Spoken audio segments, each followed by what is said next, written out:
भूत प्रेत आत्मा कथा शुणिले जदि आपको डर लगुच ताहले आपण ए वीडियो जमा देखंतुनी। कौन आपण किछि भूत प्रेत आत्मा देखि पारले नी? अच्छा ताहले आपण कुकुर नुहंती।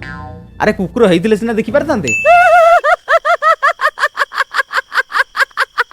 कुकुर भूत प्रेत आत्मा को देखि पारे हेटा मु कहूनी गाँ लोक माने कहंती। एटा केते सत केते मिछ ए वीडियो रे देखिया। प्रकृत रे कुकुरंकर सुनिबा शक्ति मनिषकटू बहुत तेज।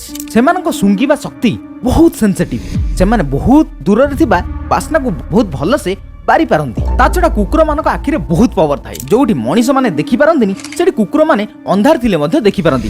एक्जेक्ट नाइट विजन भली। प्रकृत रे जोडा आमे सुनि पारुने देखि पारुने किंतु सेमाने सुनि पारंती देखि पारंती एहार प्रतिक्रिया मध्ये देई पारंती। साधारणतः साउंड को 20 हेक्टेज तळुकू कुकुर माने सुनि पारंती किंतु मनिष जम्मा सुनि परिबेनी। राति रे कोनोसी प्रकार साउंड हेले कुकुर भोकी थाए। साधारणतः आमे भाबितौ भूत बाहला किंतु एहाको साइंस जमा विश्वास करेनी। हेले आम हिंदू धर्म रे अछि माने किछि तो गोटे रहस्य थाई पारे।